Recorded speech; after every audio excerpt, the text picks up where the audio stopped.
All right, everyone. Just got back from the doctor's.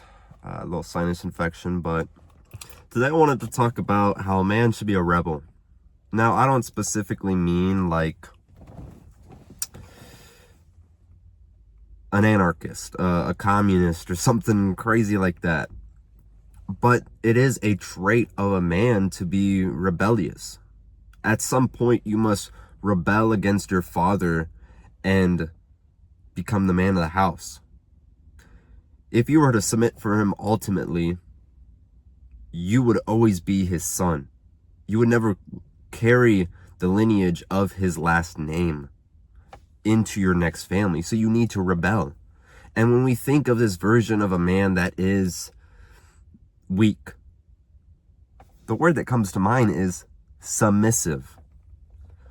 Because submissive men are those that are put into place, that just walk into the line because there's a line there. Instead of realizing you can maybe get to the front somehow. Or, yes, boss, I'll go do this. Yes, please. I'd love to cross my legs when I sit and have my balls crushed.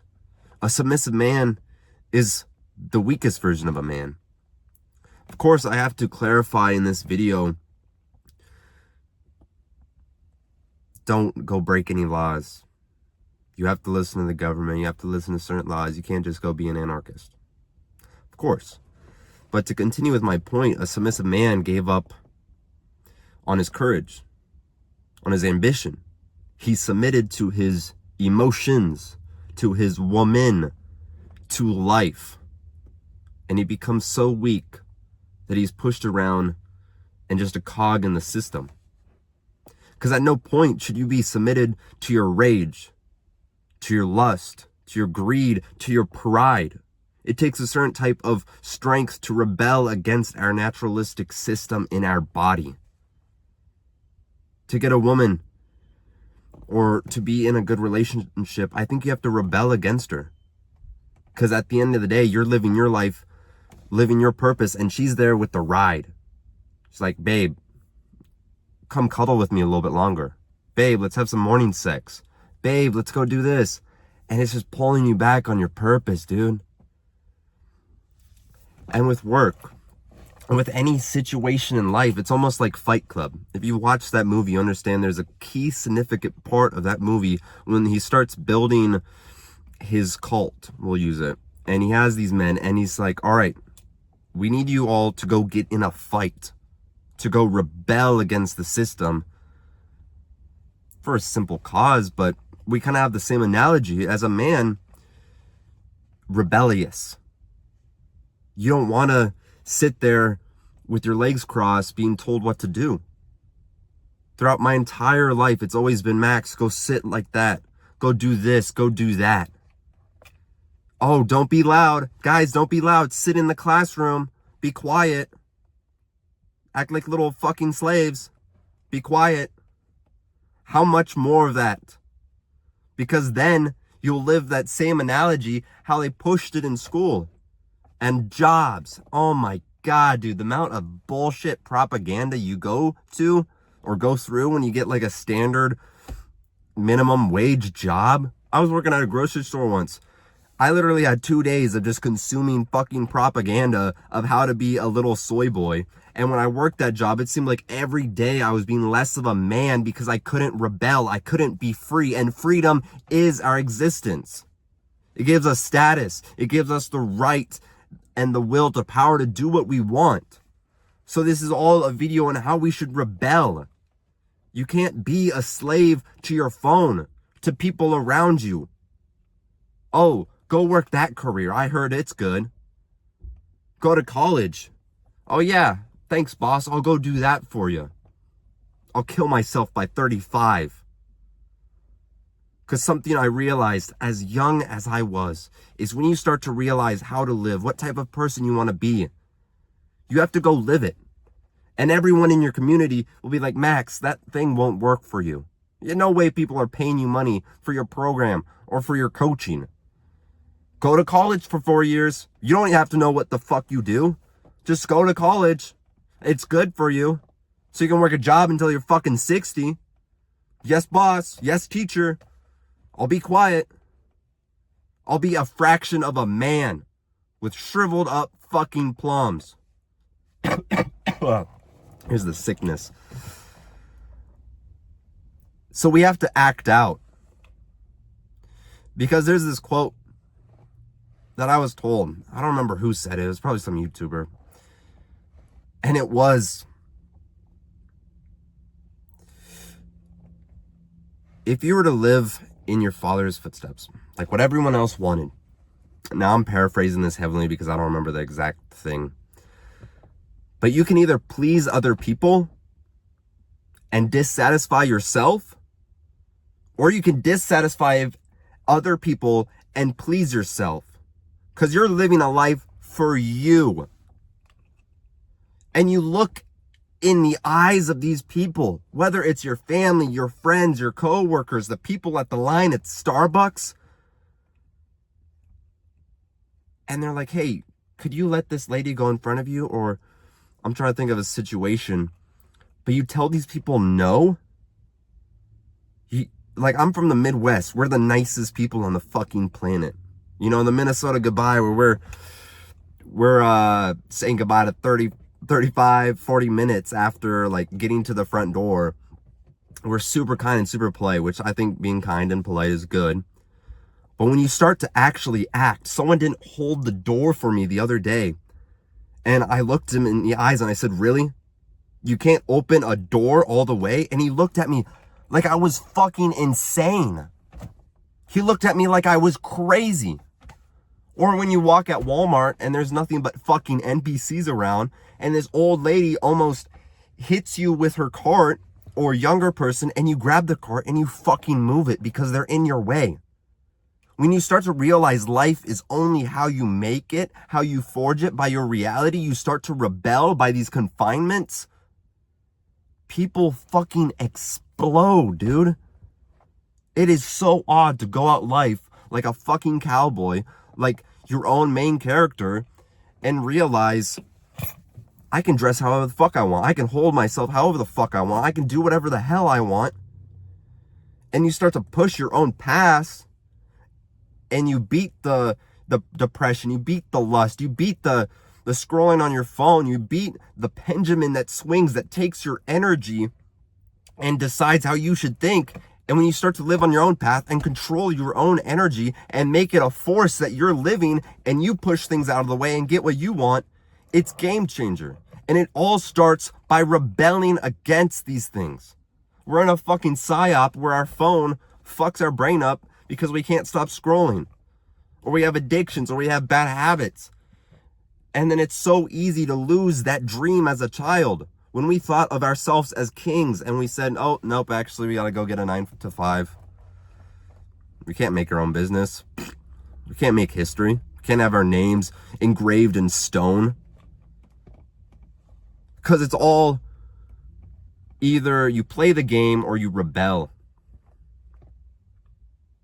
Do you want to be that little soy boy? That chubby, fat gooner?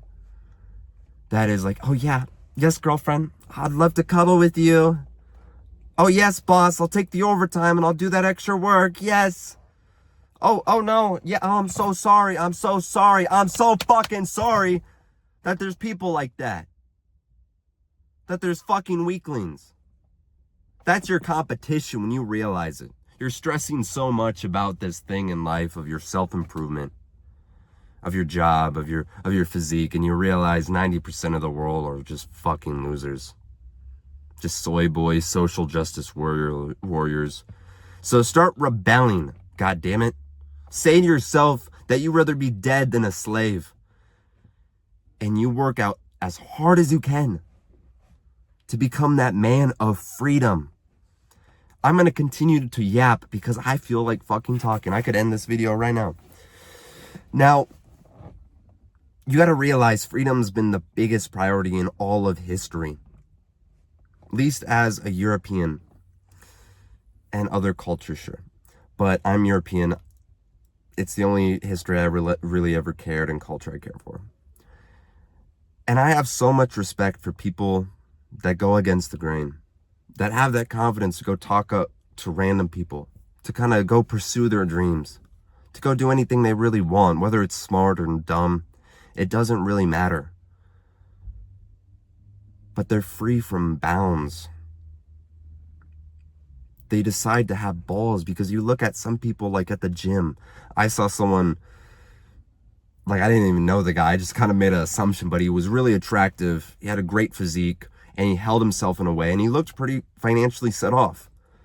That kind of pissed me off, because I saw someone, and you see these people all around you, or rarely, because they're kind of the outlier, but they get what they want. They look physically strong. They go talk to that girl because they go talk to the girl. They have their own business, and you realize how strong and how much unyielding that they go see something that pisses them off and they go flip the fucking person off. And I'm in my mind thinking, come on, dude, be polite. And then I realize they're living their own life and they're kind of an asshole, but that asshole gets what he wants. And to kind of go back into the history part of it, is people have literally died. Your ancestors did not want you to be weak. My ancestors lost everything and they came over here. Or they lost everything when they moved over here, for the sake of the betterment of their ancestors or their descendants. My father lived most of his life for me. His father did so much things for him, so then he could see his grandchildren. Now, I'm not telling you to go sacrifice everything for your children, but there's a quote. At some point, you must stop running, whether it's you, your children, or your grandchildren. It's better for it to be you than them. So when are you going to take the shackles off of yourself so your children can be free also? And if you die trying, congratulations, because that's all of it. I look to my ancestors constantly when I'm depressed. I think of the history of Charlemagne. I don't like that guy. But there's a time and period where he was conquering Germania. And he was making these incursions and frankly just slaughtering and killing and genociding against the Frisians and the Saxons and these other Germanic tribes that have been fighting for their freedom and their sovereignty for hundreds of years. And at one point he captures a whole bunch of Saxons. And he demanded them to convert to Christianity. And I'm not going to talk religion at all, but I'm going to talk about the freedom and the statement of it. That when he captured these Saxons and he said, either change your ways and yield to my way or die. They said they would rather die. So he killed 4,500 Saxons and drained their blood in the river of their land because they would have rather died than be slaves. They were rebelling. And that's the same attitude you should have. Is you have a way, you have a virtue, you have an honor. You could just submit and be a little fucking princess to whatever situation it is. To your vices, to the rule of certain people, to your family, to your career. Or you could try your hardest and die trying to have the freedom to be a rebellious man. Don't be chained down by shackles, whether it's vices or whatever, man. So hopefully this has given you an attitude change on life and made you realize, don't be a bitch to that random girl that's not giving you a pussy. Honestly, fuck your boss some days. School can be gay, and I'm not telling you what to do. This is my personal view on life.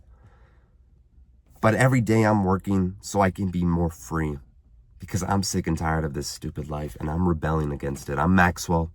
I help teach young men find self-improvement and purpose in life. I appreciate if you like and subscribe, comment down below. I'll stop spitting on my camera, and I'll see you on the next video.